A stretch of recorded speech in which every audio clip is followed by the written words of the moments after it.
bathtub. Oh, I just hope to God I get clean. Blood on the rug when I wake up. Was that a nightmare or a wet dream?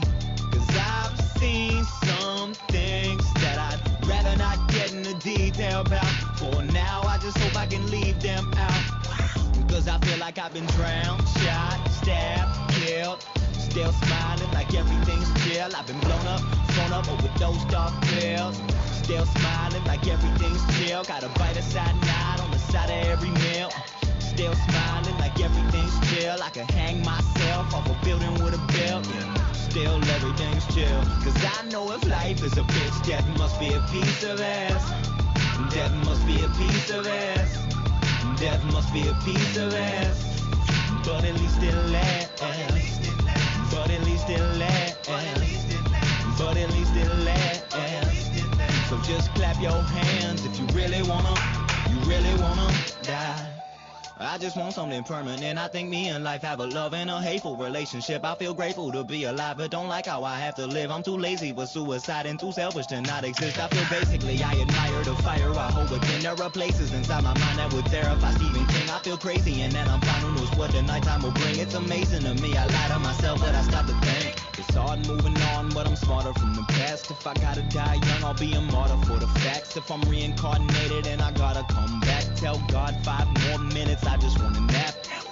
Cause I've seen some things that I'd rather not get into detail about. For now, I just hope I can leave them out. Cause I feel like I've been drowned, shot, stabbed, killed. Still smiling like everything's chill. I've been blown up, phone up, overdosed off pills. Still smiling like everything's chill. Got a bite of cyanide on the side of every meal. Still smiling like everything's chill. I could hang myself off a building with a bill. Still everything's chill. Cause I know if life is a bitch, death must be a piece of ass. Death must be a piece of ass. Death must be a piece of ass. But at least it lasts. But at least it lasts. But at least it lasts. So just clap your hands if you really wanna die. If I lose my life, I hope I find another. I nosedive just to build up for another come up. But oh my, I got the guilt of a cheating lover. But still everything's chiller than a motherfucker. Everything's chiller than a motherfucker. Everything's chiller than a motherfucker. What's going on? What's going on? Welcome back to another live stream here. If you're new, this is Real Deal Futures. My name is Zach. Let me make sure stream looks good, volume looks good. I'll try not to yell into this microphone, but I'll keep it close enough so you guys can hear me.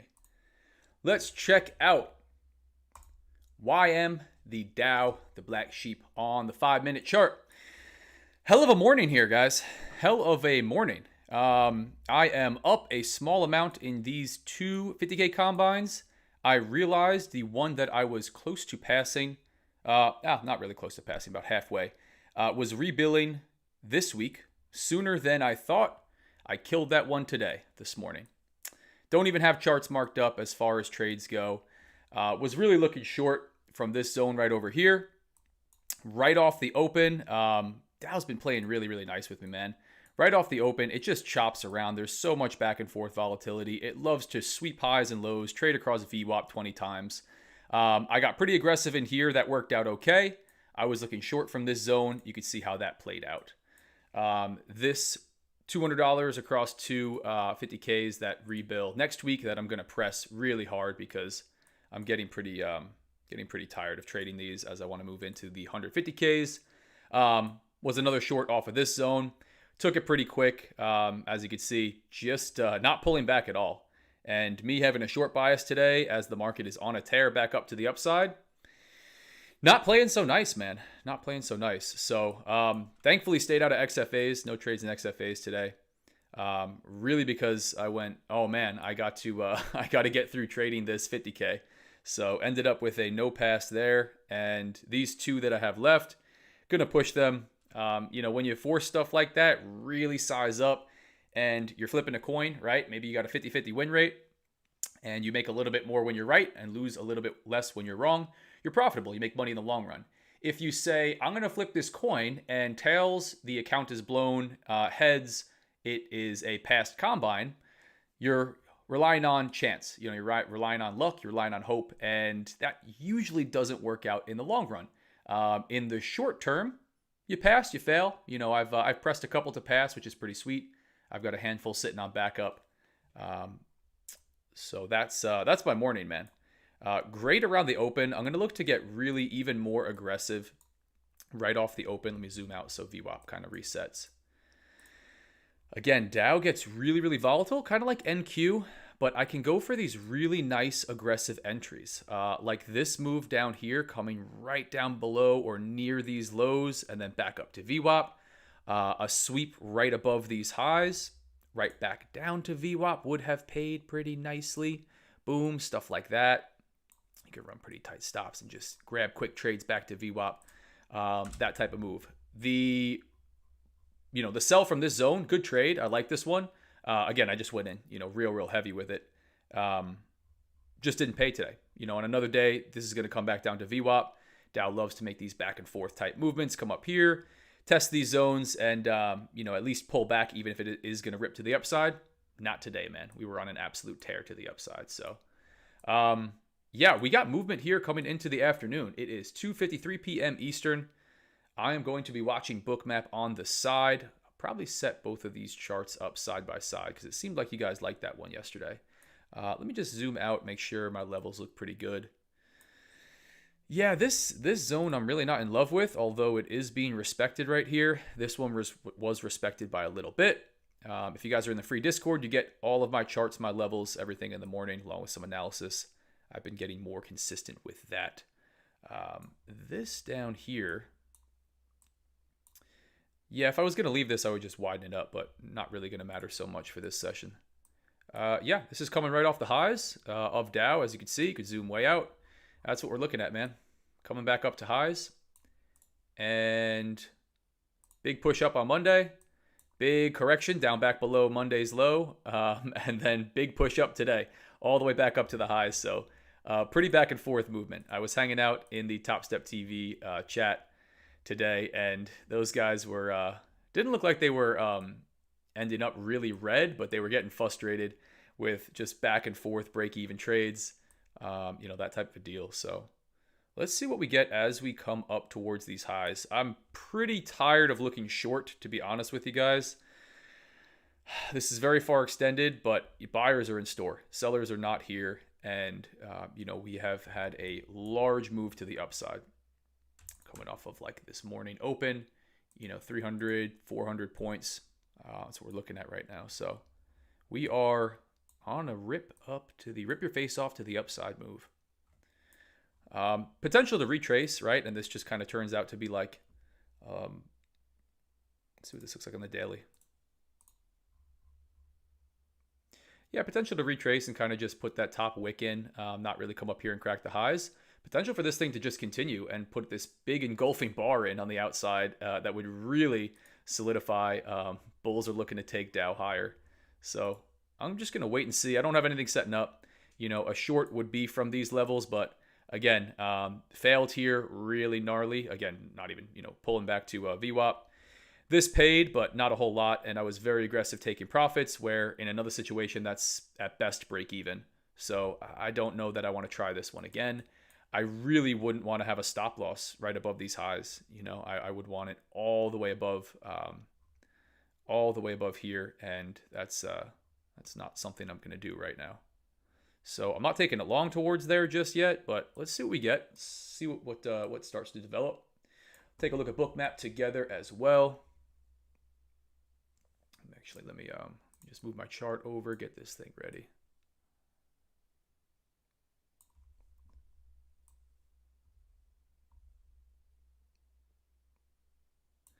Can run Bookmap on the side, kind of some side-by-side action here for you guys. Boom.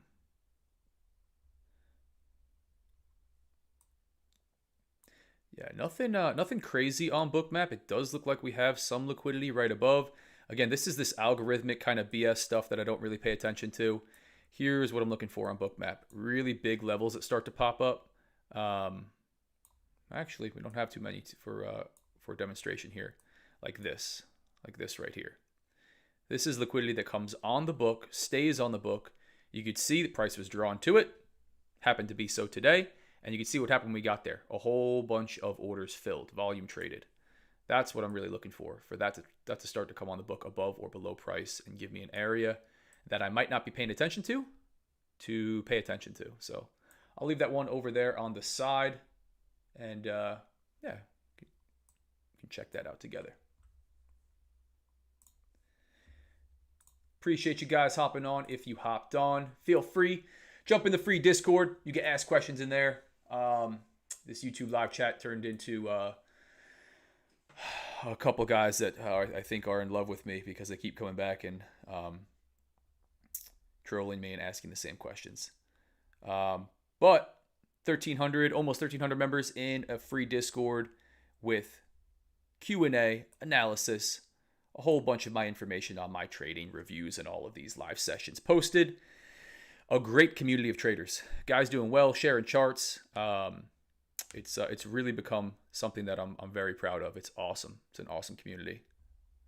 I moderate it, not a whole bunch of dumbass negativity or P&Ls and scams and random stuff. None of that. Won't have it, man. Steven, what's up, dude? Do you yeah, again, I'll pick out some good questions or from guys that I know from the chat. Do you prefer Dow over ES for now? I do, Steven. I do. I've answered this question in detail on almost every live stream, but since you're here, I will talk to you about it. You know I was trading ES. You know why I moved away from NQ. I had the most experience trading Dow as US 30 in the CFD market before I came over to futures. I was getting really zoomed in on ES, trying to find my way into a higher frequency of trades, specifically for live trading. And it just was not playing nice with me, especially over the last couple months as we chopped around and consolidated. Was watching Dow in the background, doing some back testing, doing some forward testing, really feeling like home with the way that it moves. Don't know if that plays in your guys' ears, but I'm going to get rid of it. Audible alerts for Bookmap. Yeah, really felt comfortable on Dow. Wanted to jump back to Dow. Like the way it moves. Feel like I can work with it in a wider range of market conditions. If the market's trending, if the market's chopping around. Right at the open, I get some good trades and I can pretty much be done if I want to. It is pretty violent. It's definitely a different animal than ES and even NQ. It really does like to pull these back and forth, fake out, sweep highs and lows types of moves, but it respects simple, discretionary areas of interest identified by tops and bottoms of large impulsive moves, support and resistance, supply and demand, order blocks, levels, whatever you want to call them. And I have loved having just a much cleaner chart, kind of backed off of even anchored VWAPs a little bit, some of the other things that I had on my chart in favor of really just much more raw price action and market structure, the standard VWAP line and my discretionary levels. And it's worked out really well, man. Really well. So, no complaints. I will say I tend to be looking for really aggressive entries, and if I'm wrong quick. And if the market's just going to go on a tear and I'm looking the other way on Dow, I get beat up pretty quickly. But you manage risk, right? You set your stop loss, you position size according to whatever that risk management plan is. And when you're wrong, you're wrong. That's it. So long as you're right a little more than you're wrong, you're making a little bit more when you're right than you're losing when you're wrong, you're going to make money. You'll pass combines, you get to XFAs, you get payouts. How aggressive you want to be along that route is going to be up to you. But yeah, Dow has been really awesome to trade. Really fun. I've liked it a whole lot. Not the popular one. Doesn't generate as many trades, but I got to do what's best for me and my trading, not just what's going to be fun for live trading where I hop on and I'm, on the 100 tick chart or the 1 minute. Again, nothing wrong with that, and was doing well with it. But if I, zoom out a little bit and I ask myself, am I taking into consideration the fact that I want to trade more for this outside reason? And if the answer is yes, that doesn't have anything to do with trading well and a positive P&L. And that's not something that you want to take into consideration when you make trading decisions and you craft your trading plan. So I had talked about that in Discord, even as I was doing it. And then I posted a whole bunch of stuff in the Discord, as well as Instagram and Twitter. I talk a bunch about my trading.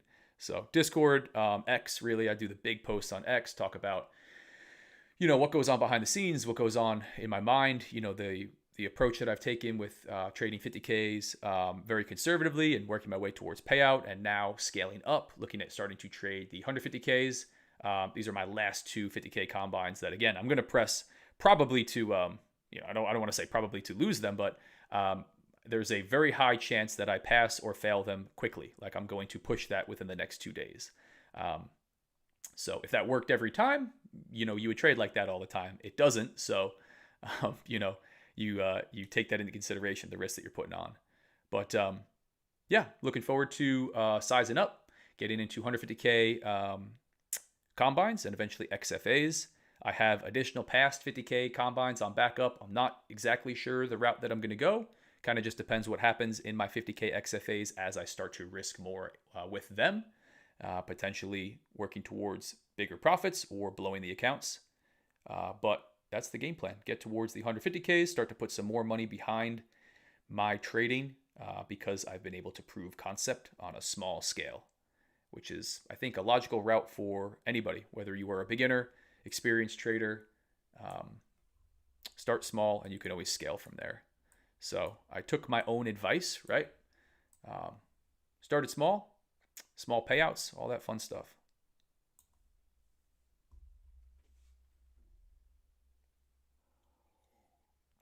Yeah, man. We gotta hop on a live, Steven. We gotta hop on a Zoom for sure, man. Let me know. Shoot me an email.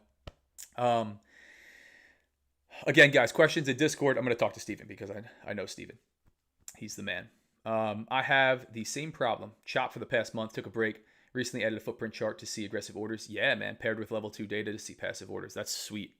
Really sweet. If I wasn't using Bookmap, it would probably be Sierra charts with the Bookmap, with a footprint chart. I was really tempted to go that route, but just decided on Bookmap, and I can only process so much information. But yeah, dude, the past few months have been tough, like really tough, right? We had some really difficult to work with market structure and price action in NQ and ES. I can really only comment on those, not really Dow because I wasn't watching it day in and day out the way I was watching ES. But really difficult, right? And I watched a lot of guys struggle. Myself included, not struggle so much as just have back and forth, break even, profit loss, like, really not making the progress that you want to make, and just have these really green days and weeks and months. It happens though, man. That's the market, right? We're starting to see some volatility. We're starting to get some movement here into October, but very choppy. A lot of fake out moves on ES. Big movements over Asia session after news and no movement during NYSE. Expansion, just back and forth expansion where we come up, break highs. Looks like bulls are back in town. We're getting ready to move. We come all the way back down, chop for a little bit. Sellers take it lower. We crack lows. We don't continue to the downside. So just a lot of that back and forth fake out type of movement. Again, man, that might be perfect for some guys. Not so perfect for me. Not so perfect for many that I speak to and guys in my community, and that I see through social media and all that fun stuff. But feels like the market's kind of coming back. I think today, especially the morning, was looking pretty tough on ES and NQ. Again, just having Topstep TV in the background. I hang out in the chat there often. But yeah, we'll have to see, man. We'll have to see. But again, that's part of it, right? You have to manage risk. You have to be aware that you're going to go through that negative variance, right? You're going to have losing streaks. You're going to take back-to-back losses doing everything that you're supposed to be doing. And it's not the market's fault or your system's fault. It's just part of trading for the most part. That market conditions are going to shift. volatility is going to shift, and you have to be able to outlast that losing streak that inevitably comes. But yeah, markets have been wild, man. Headline markets, right? War in the Middle East, hurricanes, stuff going on with oil, election year that we're coming into, next month. So there's and a million other things that I'm not remembering, but it's been wild, man. It's been a wild ride. This, if you're just getting into trading or you're really been trying to make progress, this past couple months, man, really through, I'm gonna say after that big sell-off into August, but mainly September into October, was pretty interesting market conditions. So we'll see what the rest of the year brings. Back at all-time highs. Bulls looking like they're back in store. Everybody after yesterday was screaming for a sell-off. That's bears. This is like nothing I've ever seen before. So funny, man. The tweets that I read, it's insane. Every time there's a correction or some movement to the downside, that's it. U.S. indices are going to zero type of a call. But we'll show up every day, man. We try not to form biases, right? Stay flexible. Don't get emotional. And trade your system, man. Keep back testing. Keep forward testing. And structure your risk in a way that's going to let you outlast those inevitable losses. So, but cool to hear, man, that you got footprint charts running. It's pretty sweet. Those are pretty sweet. As far as this trade goes, guys, I've had a handful of no trade sessions on here. I'd like to get one in with you. The only thing I see right off the bat, nothing on Bookmap, so I'm going to move this over to the side. You guys want to check out Bookmap, you want to check out Edgeful, which I'll talk about in a little bit. Feel free, links in that chat, links in the description. Disclaimer in the description, I am a partner with Bookmap and Edgeful. I am also on TopStep TV, although I'm not paid by TopStep. Don't have an affiliate link or connection, although I would like to, because everybody loves TopStep. Hopefully in the future. Let's see. So something like that I could see, right? Just basic market structure and price action to the upside. I'm pretty tired of shorting this market. Here it sucked and, killed a combine. Here, we were doing okay, but it's not really rotating back in. I think that ship, at least for right now, has sailed. Here is what the market is doing right now. And I think the next likely area that we may come and test are these highs. Maybe even just down here, kind of off of these session highs and the end of these session highs here from the 14th. If we don't pull back at all and we don't get a long entry down there, maybe we look for the really, really aggressive, risky move, which is a quick bounce off the highs, right? You can kind of see the movements on Dow as we put these highs in. That one not so much, but really quick retracements back down to the downside. Not so much here after session changeover. This was kind of chopping around. Typically after we put a big high in like that, there is a bounce, even, something that's much smaller than that one over there. But I might look for a really aggressive short. That could be a play. Again, do I think the market's going down in the long term? No. Do I think we're going to go all the way back down to VWAP? Is this going to be a huge 200-point move to close out the day? No. But if we came up and hit that high, I think I have a cheap short, a way to structure risk, right? That says if we just keep blasting to the upside, I'm wrong, and we're just going to run these highs and head towards maybe a big psychological number up there. But I can jump in there, maybe grab some of that selling action that may or may not come in, and grab a cheap short.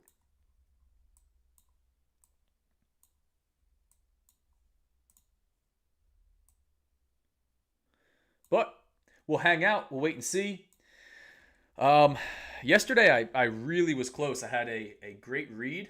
Just didn't get the entry. Just did not get a sweep of that low that I was looking for a nice bounce play. Would have played out pretty nicely coming into the end of the session. So You don't get upset. You sit there, you wait. So that's what I'm looking at. Something down here, maybe. Again, I don't love this long. I'll be honest with you guys. I'm kicking myself for not looking long all day. Not really. It's just, not don't have a setup here. I don't love this long. I don't know that we see another big push down and then a leg all the way back up for the close. I don't like it short either, at least right now. So I'm not going to be in a trade. That's my thought process. So we'll chill out. We'll see what we get, man. Let's see what we get. If you're on here, man, I appreciate you being here. Thanks for being here. You guys are awesome. Going to pull up.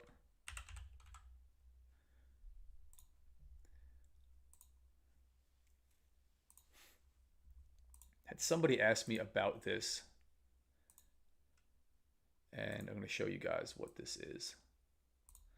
Let's go to YM. Actually, two things. So we've got regular trading hours now on TopstepX. Down here, if you click on this button right here, extended trading hours, you can switch to regular trading hours, which is pretty sweet. On TradingView, which is what I was getting into, you can do that as well. Same spot, right? That would be regular trading hours. So, reason for showing you this is Edgeful, my favorite statistical provider. I don't know what you would call these guys. They're pretty awesome though.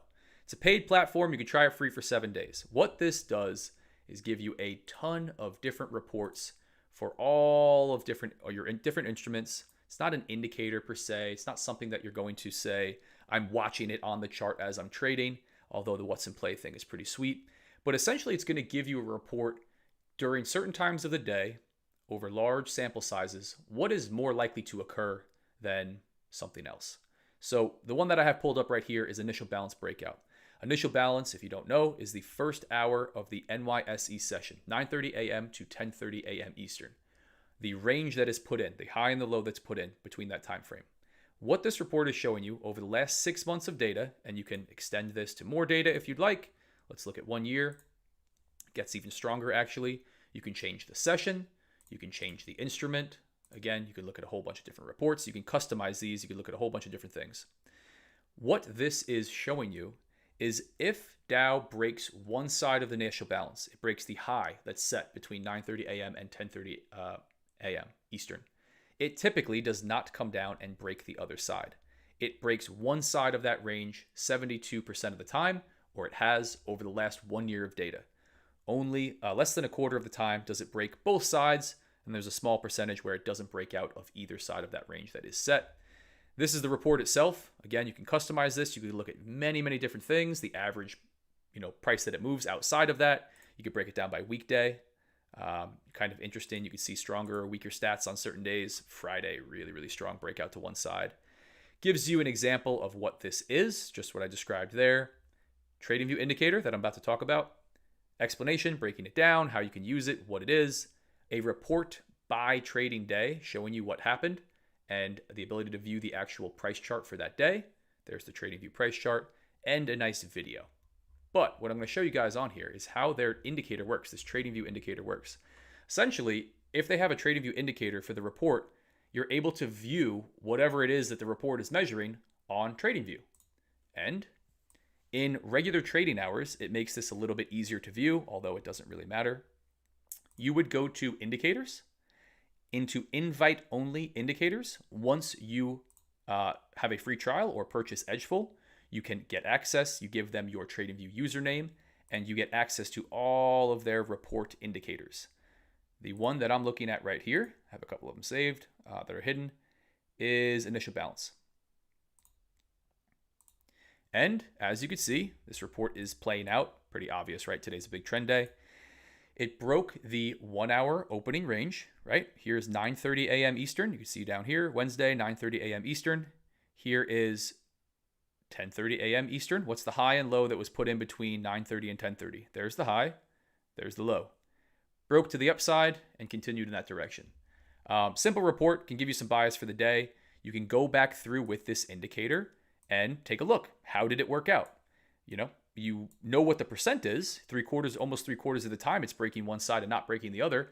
What does it look like when it actually breaks out? Does it just run? Does it break and pull back in? Here's a day where maybe it was pretty damn tough, right? Broke to the downside, came all the way back up, tested it, and then came all the way back down.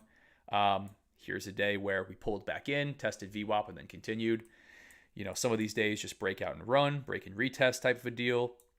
That one would have been obviously a painful one to trade. But you can take a look and see what that looks like. So that's Edgeful. That is the TradingView indicator setup from them. Again, they have a ton based on all of the different reports that they have. And check it out for your instrument. Simple stuff. I think this is what people look for. Here's how I interpret this in my dumb guy way of looking at things. This is what I look for in backtesting, right? I'm going to look at different levels. I'm going to look at the 15-minute opening range, the 30-minute opening range, the 1-hour opening range. And then I want to know, how does price react around those levels? What happens if it breaks one side of the range? What happens if it breaks to the upside? How often does it break both sides of the range? These reports break that down for you over large sample sizes, and then they give you indicators to mark the charts up. I love what Edgeful's doing. I really do. I think it's super duper simple. It's stuff that I look at and I think, where was that, when I was backtesting for forever? Again, I'm biased. I stand to make money from Edgeful and Bookmap, so you can grain of salt, whatever you like that I'm saying. That one is pretty low risk. You try it out for free. Run the reports, which I think is pretty crazy that they do, actually. You can try it out for free, run the reports, get a good feel, decide if you like it or not, and move on with your life if you don't. Bookmap is a really nice discount, but you do have to subscribe. You have to pay for level 2 data. It's a nice chunk of change for Bookmap. So that is Edgeful. That is Edgeful's TradingView indicators. Really sweet stuff from them. Sitting here watching the market again, guys. I'll tell you this. I was thinking about it yesterday. If I really continue to get no trade sessions like this, where I hop on and the market just does this, I'm going to do a couple of morning sessions. I'll either run it earlier in the day, I'll run it at the open, or I will run it, just after the open, maybe like 10:30 or something like that when the market's moving. I'd like to get trades in with you guys. I want to trade live here. That's part of putting out all this content. That's part of displaying my trading, my competency. That's the whole deal. So I'm going to look at doing that. I work with guys one-on-one. The morning session is reserved for them, and it's reserved for me and my trading. But I'm not going to tailor my trading to say I'll be able to find a trade whenever I hop on live in 15 minutes and just, be able to trade tiny breakouts or small ranges.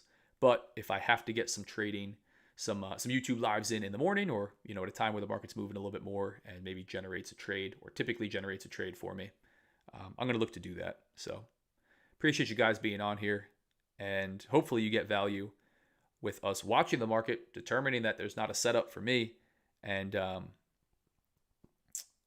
looking at the tools that I use, talking about the ways that I trade, talking about the morning session, the trades that I take.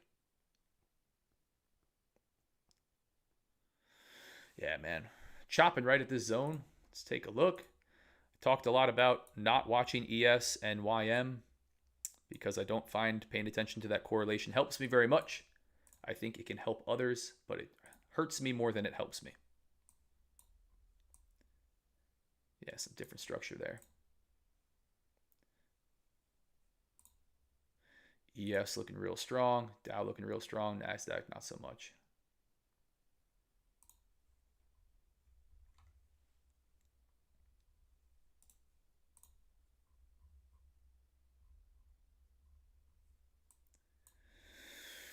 Pulling back a little bit. Let's see, man. Maybe we get this type of a setup. Again, I don't know that I love the long.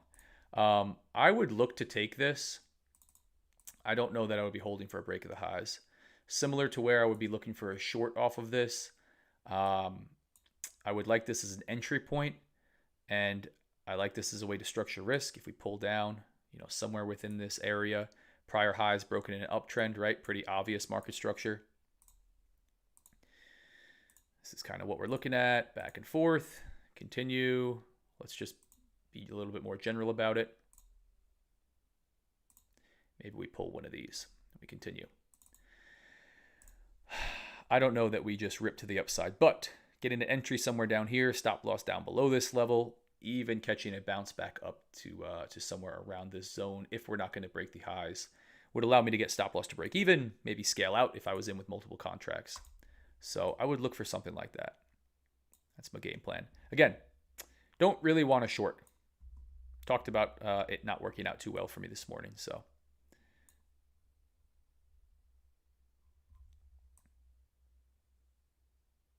Yeah, man. I mean, we went on an absolute tear today. Like, I don't know why we stop and turn here. We certainly don't have to. And I could see this, starting some nice clean downtrend structure where we're going to crack these lows down here and just come all the way back down. We've had these huge movements today. I don't think anybody was predicting this today coming into the session. I don't think anybody was predicting Monday at all with U.S. holiday. And then I don't think anybody was predicting Tuesday, completely retracing that. And same with today. So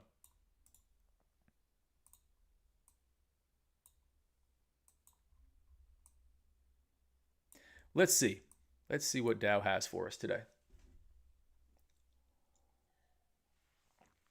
For the Swarm, what's up, man? Have you considered adding more than one market to your list to try to find more setups? Yes, I have. I came from Forex, and it was primarily more swing trading style of Forex. I did day trade quite a bit, but the where I was really making money and doing well was the hourly, the 4-hour chart. Not specific to any one of those. It could be the 30-minute or the 2-hour for that matter. It doesn't matter. But I was trading more pairs, like all of the pairs I would have on a watch list, and I'd bounce between everything based on the structure and price action, what everything looked like on each individual pair. Coming over to futures, I wanted to get much more focused on one particular instrument. And I felt that on low time frames, I really, really needed to do that in order to develop a strong read, be able to really create some intuition and discretion around trading that instrument, because that's how I trade, with some intuition, with some discretion. So I really strayed away from looking at a whole bunch of different assets. I don't want to be the guy that trades gold and platinum and crude oil and all of the U.S. indices and the DAX. I just think the guy that trades one or a couple that are correlated, right? Maybe like ES and NQ, is going to be better than the guy that trades 10 at the specific one that he trades. To your point, maybe you're selling yourself short, and when the market's not moving, you're not able to find a specific setup. There's plenty of, wildly profitable traders that trade multiple assets, multiple instruments, at the same time. They're looking for different setups on different, instruments. But for me, I've liked this approach that I've taken and planning on sticking with it, man. I think the markets move fast, especially in the morning if you're trading NYSE open. If you're trying to watch, Dow, NQ, ES, and maybe gold and crude oil, it can be tough. Coming into the afternoon, maybe you say I like structure and price action better or worse on one or the other, but not really in my playbook coming up, man. Really like Dow, but again, I'm gonna do what's best for the P&L. That's the game plan, and I'll find a way to incorporate getting the live sessions around when I'm trading. If I'm really not finding setups in the afternoon and I don't have a valid edge, I'm not going to take trades. But I want to trade live with you guys, right? I want to get on here and take trades. That's the game plan. So I'll run some morning sessions if I have to. I'll run some during the day. Was finding some stuff more in the middle of the day before I swap back over to Power Hour. I had a whole bunch more guys on watching the streams as well. So get ready for that next week. I'm probably going to jump back to the middle of the day sessions. But I'm really just going to be watching and looking at what the market's doing and deciding. Maybe I run some of these closer to the morning session, 10:30 a.m., something like that.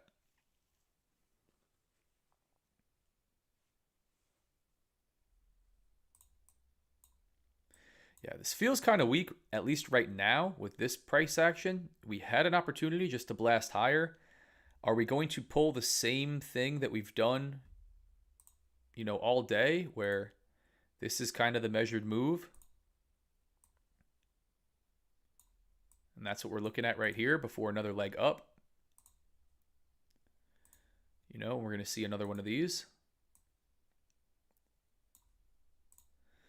Could see it, man. Could see it. Here was pullback here.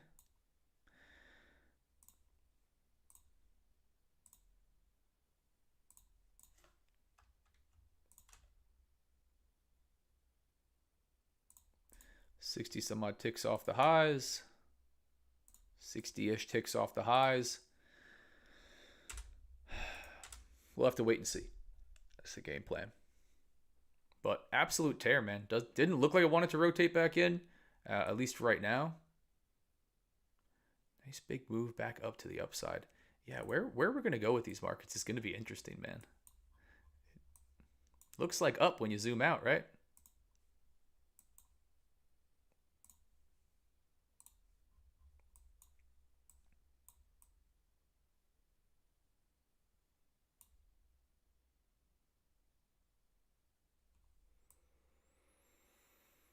We're fixing to find out, as they say in the South. Yeah, beautiful retest right down at this area. Cracked the lows and then all the way back up, man. Bulls are not giving this one up. Not yet, at least.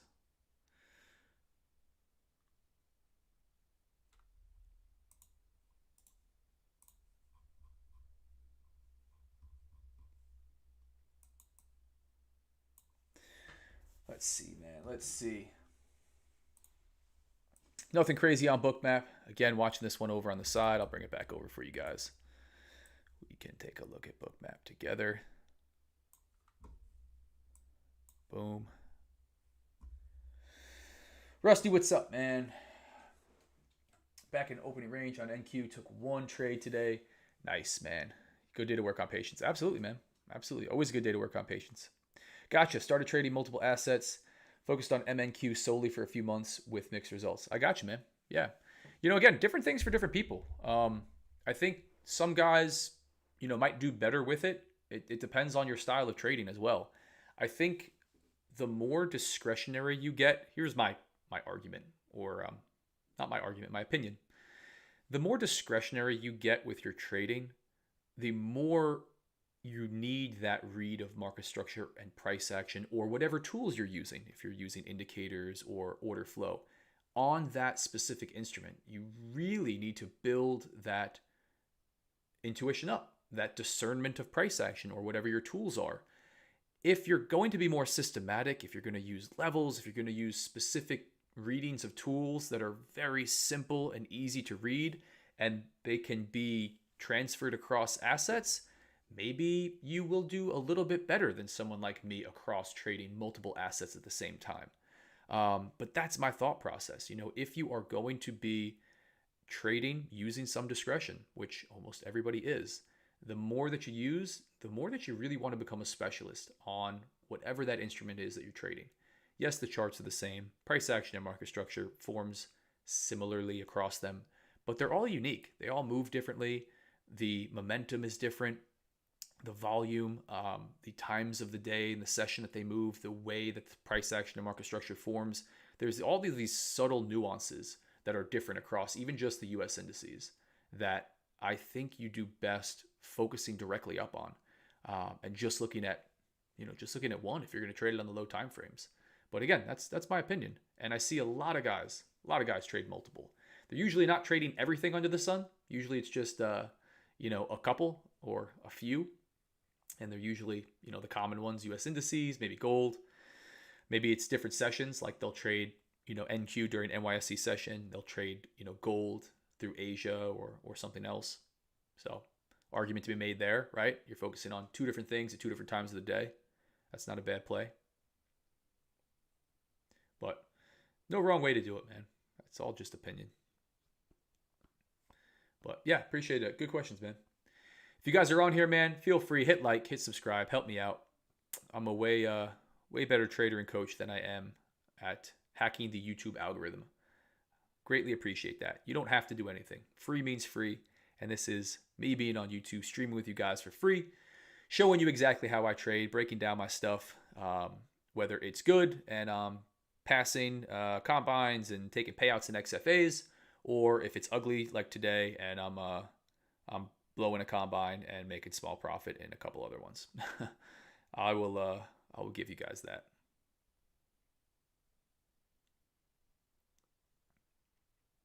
Yeah, not a whole lot, man. Not a whole lot. We got the big movement here, right? This was the long play from down here if we wanted it, where I was done looking short, but could have taken the breakout, could have decided to get long really right at the retest of all of these highs down here on any kind of movement to the upside out of this. That would have been a pretty decent play. Targeting, maybe you take it really aggressively from somewhere down here low in the zone. Maybe you wait for something like this. Maybe wait even for something like this. Stop loss down below the lows, and that would have paid. But, there's your 1-to-1. There's your almost a 2-to-1. Not a whole lot here. We're inside consolidation. If I was going to YOLO this into MOC and try to have some direction, I'm looking at the all-time highs, man. It's kind of what I'm looking at. I'd love to have, and honestly what I was waiting for, sorry, I'm going to move this over. I'd love to have some level on Bookmap coming into market on close. Same way that I use it throughout the day, same way that I use it in the morning, but it really provides a nice level that price may go, even if it's just a wick up to or from. If we had something above price, above those highs, right up there, or even down below, I might like to jump in with a contract or two and target that coming into MOC. Market on close, a lot of volatility comes in, data from the stock market that impacts Dow, obviously. And sometimes you get that quick movement. Sometimes it's like nothing. Yesterday was pretty quiet for the most part. Sometimes it really just not a lot of volume or volatility. But if we had something like that, that's another kind of play that I look for coming into the last 10 minutes of Power Hour. Nothing crazy on Dow, though. Nothing crazy on the book. So we'll check it out. We'll wait. We'll see. Pulling back up at the moment on the 5-minute, but again, kind of a tight consolidating kind of range.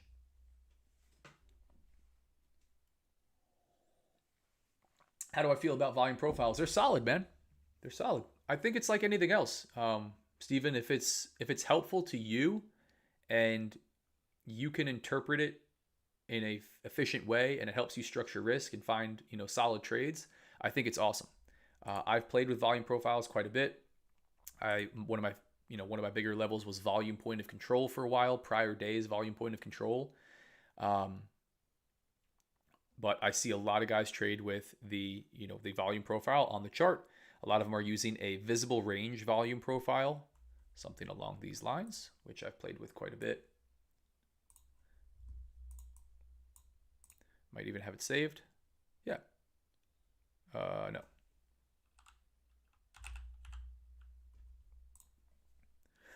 Something like this. This is showing you horizontally plotted volume for the price action that is displayed on the chart. Visible range, right? So if I scroll out, you'll watch that change, you see? And then this is going to be your point of control. These are going to be your areas of high volume traded. These are going to be your low volume traded, obviously, as you can see it. Here's price just spiking through. What I've seen some guys do, which is kind of interesting, is they will set their trading view chart to when you reset. I'm going to give you guys a trick here for volume profile. Maybe you want to do this. You can use a fixed range volume profile as well. So let me just do this for you guys. Actually, I'll just show you both. Fixed range volume profile is over here. It would be you selecting the range. So maybe I say I want to go from right now where we're trading back to 9:30 a.m. So I would click here and I would come back to 9:30 a.m. Eastern. That's going to give me a volume profile specific to that time that I selected. You can use these. You could set these to show up, however you like. If you use the visible range, I've seen a trader do this. it changes, right? As more information's printing, and it can be kind of hard. Like maybe you want to scroll out a little bit and that displays a completely different volume profile than if you scroll in a little bit more, and now it's like crazy different. So how the hell do you apply any consistency to this? What I've seen guys do is they set, you see how I'm resetting my chart there? Even if I scroll out or zoom in, they set their chart when it resets to be a certain distance away from the right-hand side of the screen. It's a little bit farther away, and they'll reset that chart often, and that will provide a consistent visible range volume profile. There's probably 100 different ways that you could decide to do that. If you wanted to mess with that, it would be,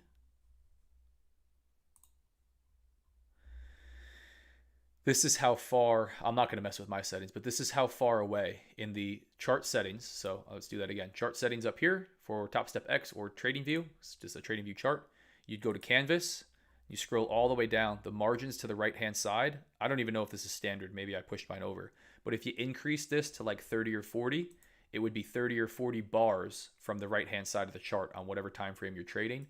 That would reset this farther away in a more consistent manner. So you could reset your chart and then have a consistent volume profile that you might want to check throughout the day multiple times as more price is printing. Otherwise, you could say, I always want to see from 9:30 a.m. and, I drag my chart back over here, and that's cool. And even if I like zoom in, it kind of remains the same so long as I'm only showing that type of price action. But volume profiles are pretty sweet, man. I see a lot of the guys on TopStep TV use it. I know Nick for a Tick. I see Rips use it. A whole bunch of different settings you can play with to get that set up differently.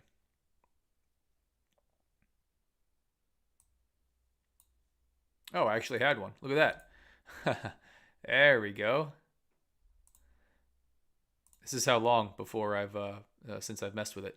That's just a monochrome type of a color. Obviously a little bit easier on the eyes for my chart. And the setting I changed was to show a higher quantity of bars, kind of just breaking it up a little bit more even on the side. Yeah, I think it's helpful, man. Displaying that that horizontally plotted volume can be absolutely helpful. I think it can help confirm zones like this, right? But for me, bookmap on the side is pretty solid. This is kind of just a little bit much for me. I think I'm going to be trading the same way with or without that on my chart. So. But yeah, preference, man. Again, there's some crazy ways to do it, but there's no best, in my opinion, when it comes to trading. There's only the best for you. And it comes down to experimenting with different tools, finding what you like, finding what helps you read the market and structure trades well. So if it's volume profiles, man, have at it. My opinion is most guys are using way too much. And it's what I struggled with early on. Coming from a boatload of indicators on my chart and all these different tools along with fundamentals. And I think there's a limit for everybody. And some guys do well with more information, some guys do well with less information, but there's a limit somewhere for everybody. And a lot of guys have way too many indicators, way too many tools showing them all the same stuff. And it's just a bunch of conflicting information, or you're studying a derivative of price and time and volume instead of price and time and volume themselves, which are the fastest and easiest to read on the chart. So, I would caution against going overboard and having too many things on your chart.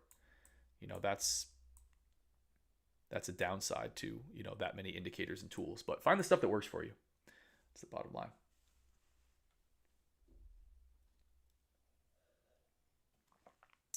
Mentioned the similarities between assets.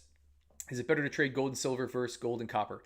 No, I don't have a preference, and I don't trade those, so I don't know. I don't know the correlation between any of the metals, and I don't have a preference between one being better or worse to trade. That's my honest answer there. I'll tell you guys if I don't know something. So I'm not the gold and silver and copper trader. Played with gold for a little bit. Structure was pretty cool. It's pretty damn volatile. But not nearly enough time to get really, really comfortable on it. So, if you're going to trade asset classes that are, like the metals, or if you're going to trade like U.S. indices for that matter, you should be aware if you're going to trade two, if they are really highly correlated, right? If the underlying assets and instruments are the same or similar, like the US indices may be, you might want to be aware of that. So, Steven, been manually setting a volume profile per 1 hour bar. Nice. And watch aggressive orders on a footprint chart. Making imbalance outside of the volume point of control range for a scalp seems good so far. That's pretty badass, man. Manually setting the volume profile for a 1 hour bar and watch aggressive orders on a footprint chart. Nice.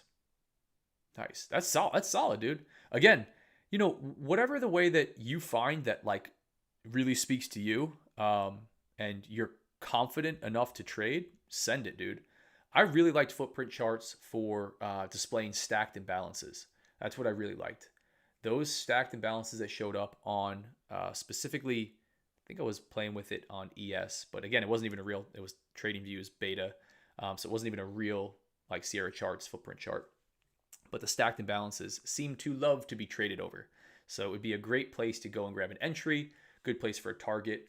I liked the way that the footprint chart printed. Felt like it really displayed a lot of information. So used all the indices, Rusty says, and one trade. Only trade direction in the 30-minute. Nice. Nice, man. Keep it simple, stupid. Nice. I feel you, man.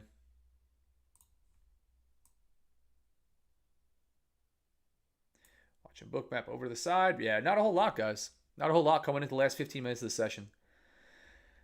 A little bit down at 33.15. Here's what I'm looking at. Let's actually see what this looks like on the chart.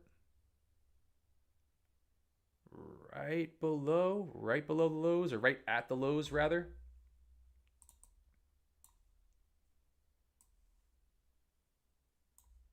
That's what I'm looking at right there. Again, this is what they call or is referred to as algorithmic liquidity. Algos, liquidity providers, algorithmic bands that track above and below price. They change very rapidly. They're not quote unquote real orders. I don't know if that's a good way to describe it because you don't always know what's going to be real or not. But I'm looking for stuff that comes on the book a little bit farther away from price than what is right next to it and stays on the book. This to me looks like real resting orders on the book. It's at a fairly obvious place, right at these lows. It's not below the lows. It's actually at the lows. Looks like 315. So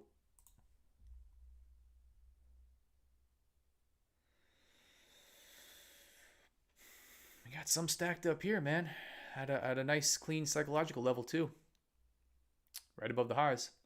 Yeah, I don't have a clean play on this. I like market on close. I really do. It can be volatile. If you get it wrong, it's tough. It can kind of feel like a news event. Yeah, see, no, this is moving around. Nope, don't like this at all.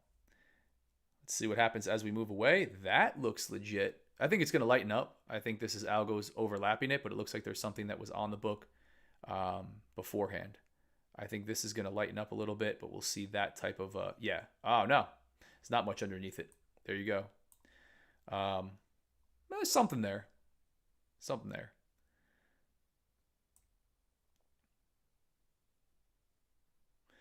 Well, what do we think, chat? Coming into session close. Crack up to the upside or a push back down? I'm going to watch it here, hang out with you guys for the next 15 minutes or so. Coming into the end of the session.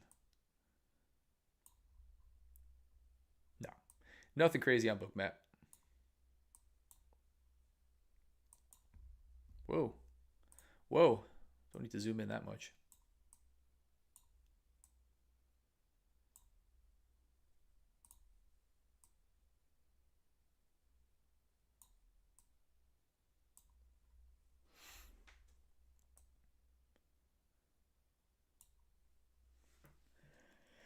We'll hang out, watch the end of the session, man. Again, trade-wise, I went short all day. I don't know. Gun to my head, probably long towards the highs.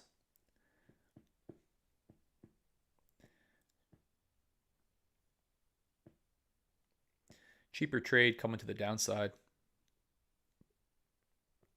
But I don't like it. I don't like it with the highs up there. But we'll hang out and see.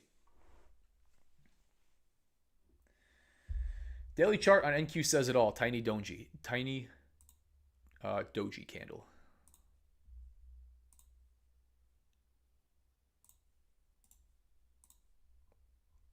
Ooh. Ooh. Look at that. That's interesting. That's interesting, isn't it? Yeah, we had some different structure today, right?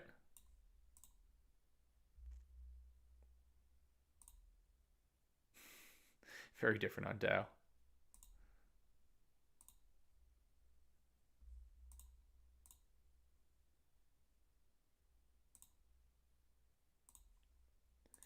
Yeah, I'm interested to see what we get coming into the next couple weeks into November. I really am.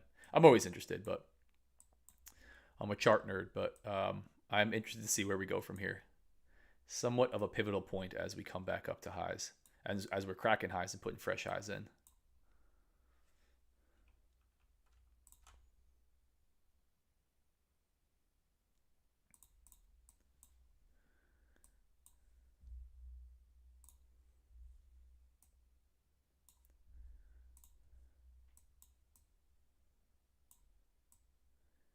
Nothing crazy screaming at me on Bookmap, but we're going to watch it.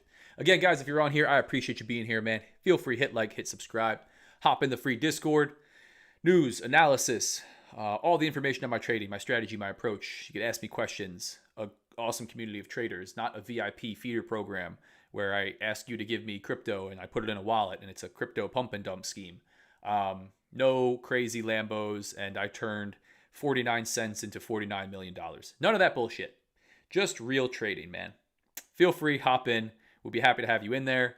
Topstep TV will be next week. Should be on for Power Hour again. I'll update you guys in there. And yeah, man, Edgeful, Discord. There we go. Coming into MOC, you can see the liquidity dry right up on the book, and we don't have a whole lot right below it, right above or below it. Nothing real. Whole bunch of algorithmic stuff. So 15 seconds. Let's see what we get coming into 3:50 p.m. Eastern. Final 10 minutes of NYSE session.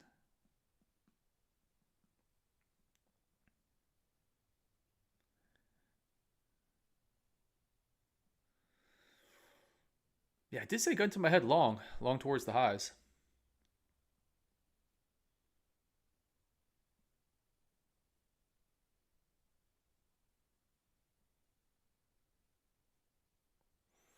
Maybe nothing. Maybe a whole lot of nothing. Yesterday wasn't too eventful.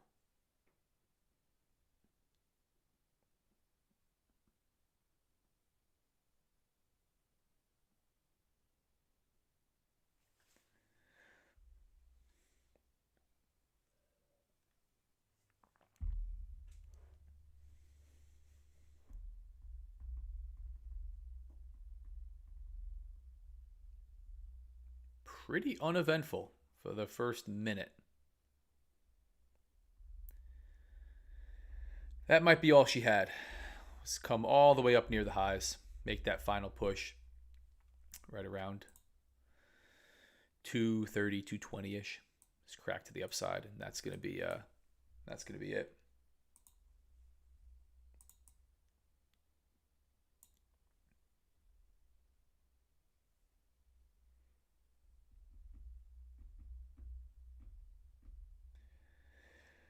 Correct. Same. Rusty says, I still have not figured out MOC. I hear the numbers and it does not move like you would think. Other time it rips. Yeah, I agree. I haven't figured it out either.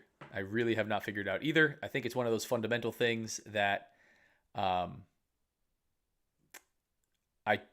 just really play off the volatility. I'm not going to try to predict which way it's going to go based on the numbers that come out because I've listened to it so many times and I've been trading Power Hour on Topstep TV and the numbers come out and it kind of doesn't do what you think it's going to do. You know, big number buy side and it doesn't rip. Sometimes it just moves, but I like to just play off the volatility. So if there's a level like I was talking about on Bookmap, or we're approaching a level on the chart that I want to trade towards, maybe I say, we've been chopping around, really slow moving here. I don't want to jump in while the market's just not moving. I need some movement. I need some volume to actually take a trade and to get a win or a loss. And I anticipate that coming in at 350. Whether or not it's going to be heavy on the buy side or sell side and the market's going to rip up or down, I don't pay for it. I don't pay for the numbers. I don't pay attention to what the numbers are. You can get it from sites like Financial Juice. They do change as it comes out. But yeah, I haven't... I gave up on the fundamental stuff a long time ago, and I don't know if that's technically fundamental, but it's, information on the underlying asset that we're trading. So, I guess so. But yeah, I just look for volatility. I say, hey man, we got a level that we're coming up to, we're close to. I'm going to look long here ahead of time. I think we're likely to go up and crack that or tap that level. That would give me a good target to trade towards. If I'm in a trade or I'm looking for a trade, I'll be cautious where my stop is as well, because we might see an increase in volatility within that next, candle printing. But not a lot of anything, man. Just a choppy range, right? Hopped on here, 245. Here we go. What great opportunity do we have so far? Maybe it sells off right now into the close. 45-ish point range. That's what we're dealing with. Longs looked like the play from down here. Shorts from up here. That was my play. Basic market structure and price action. But just not a whole bunch of movement, man. Not a whole lot. Power hour has been okay, but not crazy movements right here at the end of the day. Like this on another day rips, just absolutely goes on a tear. Kind of like a nothing burger. That's what we got.